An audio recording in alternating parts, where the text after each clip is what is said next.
3, 2, 1. And good evening, ladies and gentlemen, and welcome to the Zoning Board of Adjustment for January 16th, 2025. Please rise for the Pledge of Allegiance.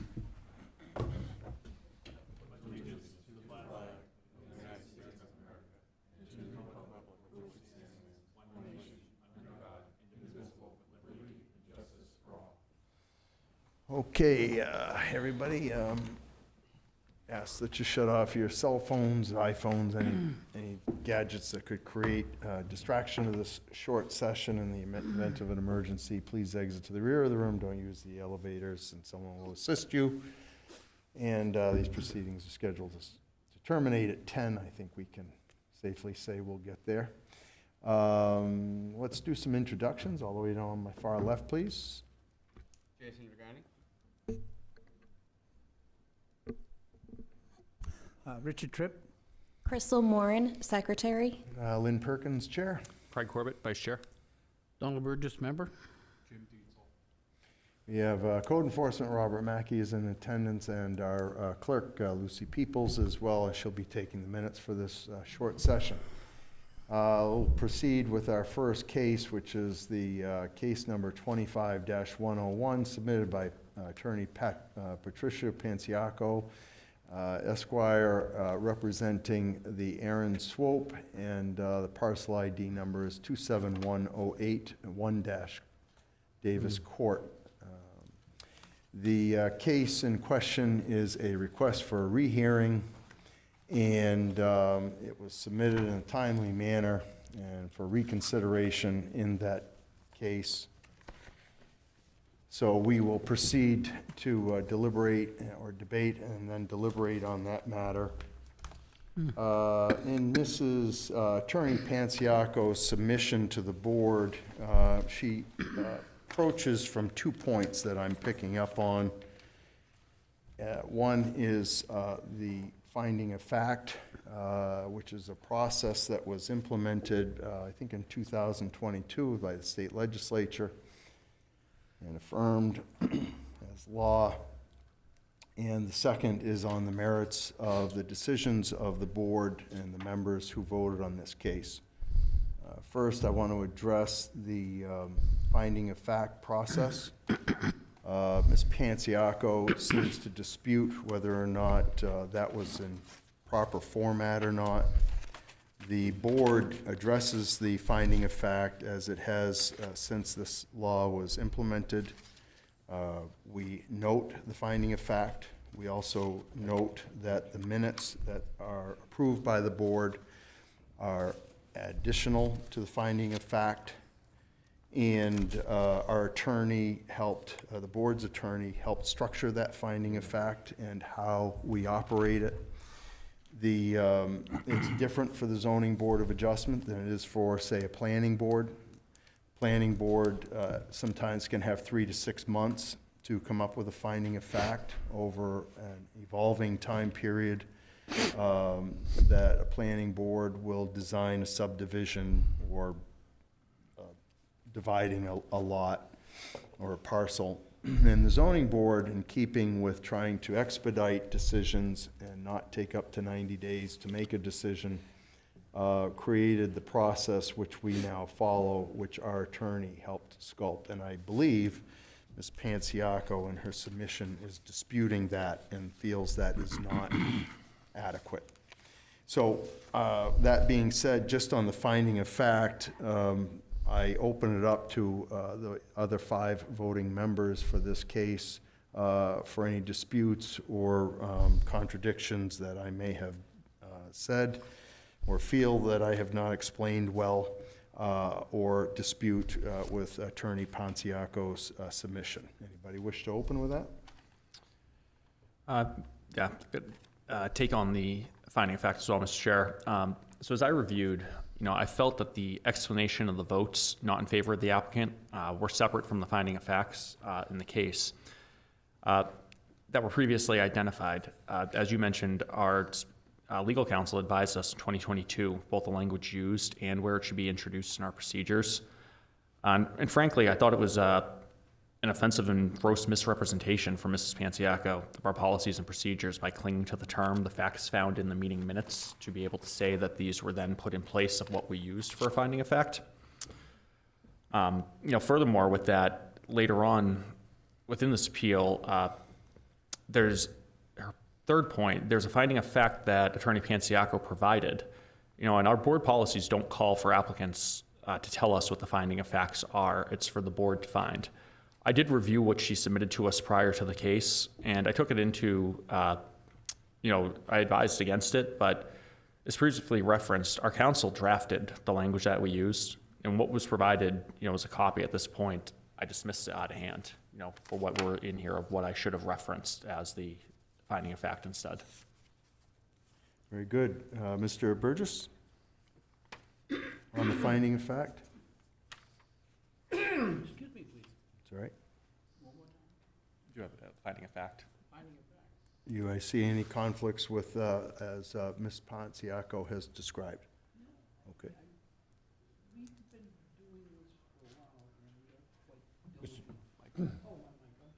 Yeah, I did shut it off, didn't I?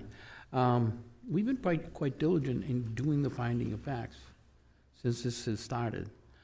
So I don't see anything wrong with what we did in the finding of facts. Okay. Very good. Mr. Tripp?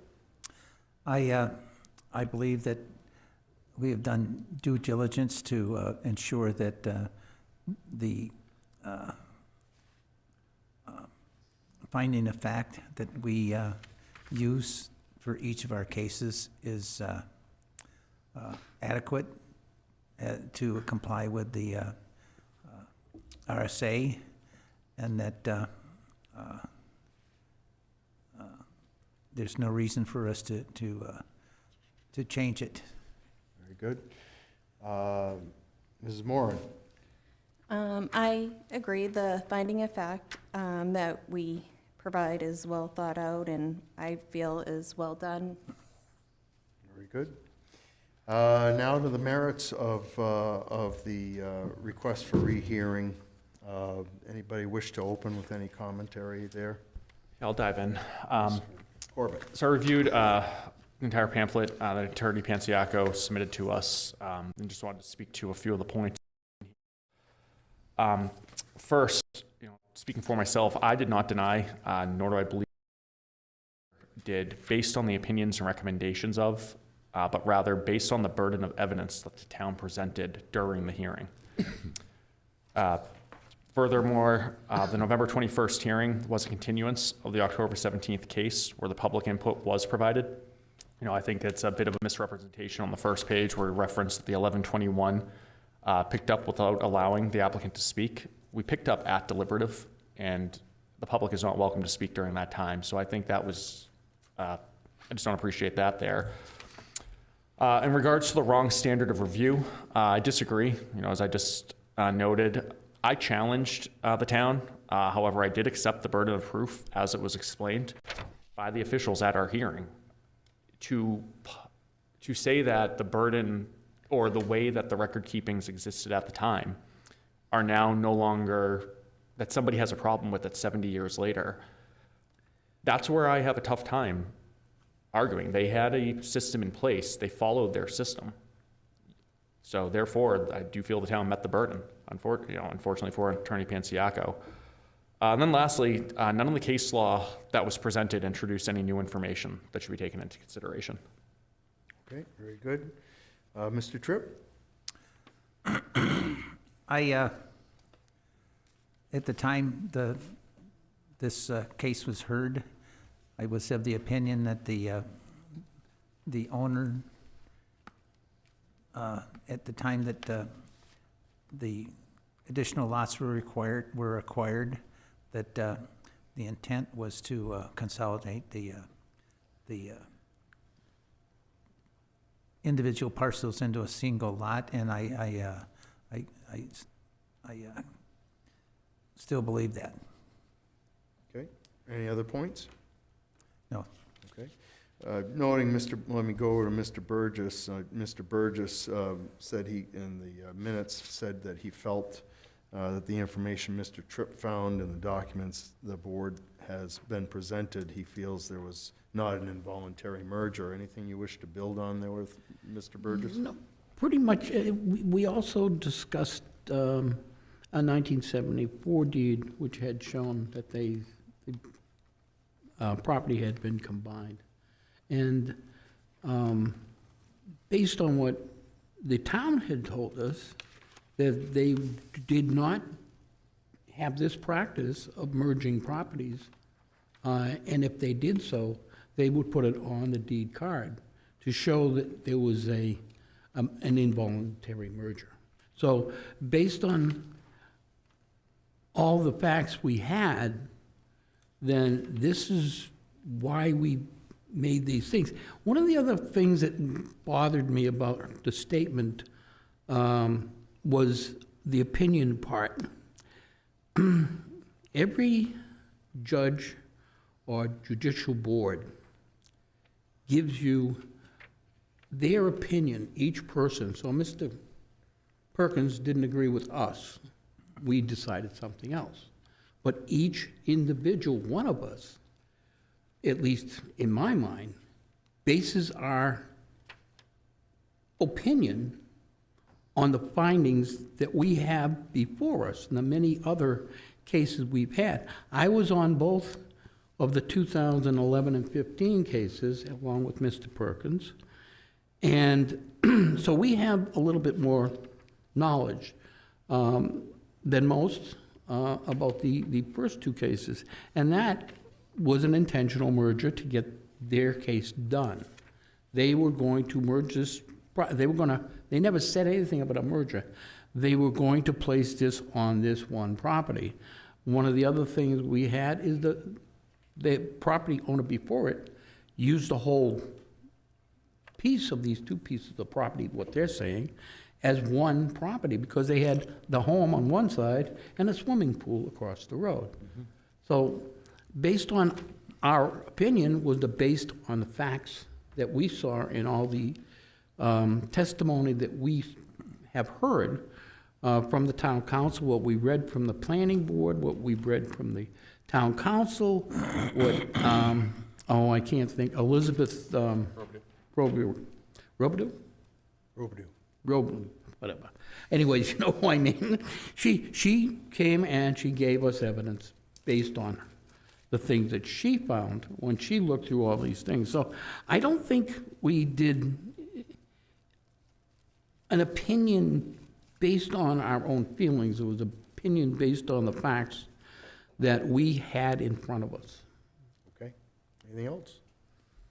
No, I'm good for now. Mrs. Moran, you indicated in the minutes that you couldn't find any evidence of an involuntary merger and agrees with the previous statements. Care to elaborate on that at all, or make any other statements on your own accord?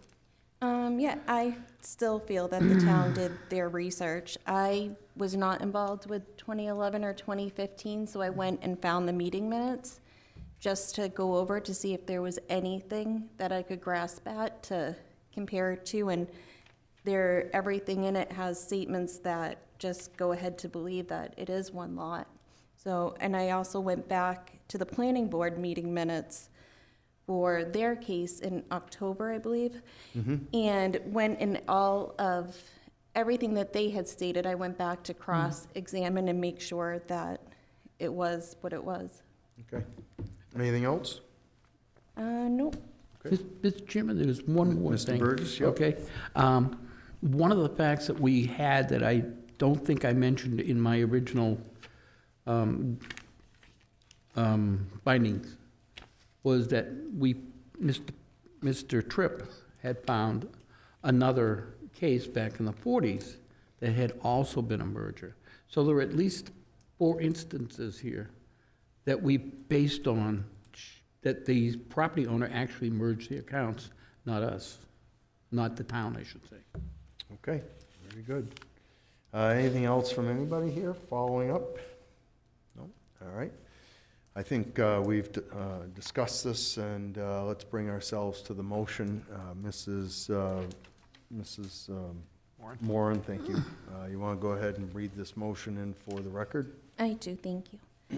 I make a motion on case number 25-101 for Patricia M. Pansiaco on behalf of Aaron Swoop to grant the request for rehearing for the November 21st, 2024 decision by the Town of Derry Zoning Board of Adjustments denying his administrative appeal of the Town of Derry Town Council decision denying his request to restore the pre-merger status of his two involuntarily merged parcels.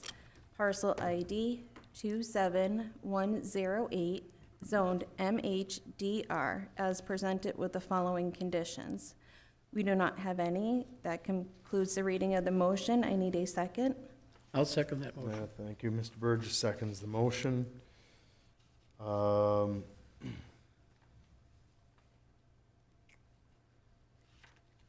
this case, we're still required to come up with a finding of fact.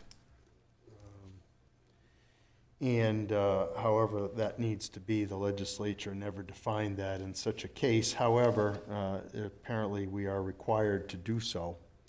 And I will say that in the finding of fact, this case was heard on 2 different dates and decided on the second date. And this case is represented by Attorney Pansiaco, and it is zoned MHDR. Any other amendments or additions anybody would like to add to that? Or seeing no gestures there. Mr. Burgess has a second on that, on Mrs. Moran's motion, so all in favor of moving that for a vote, say aye. Aye. Any opposed? Hearing no opposition, Mr. Tripp. Say again, please? Mr. Tripp, do you want to rehear this or not? No.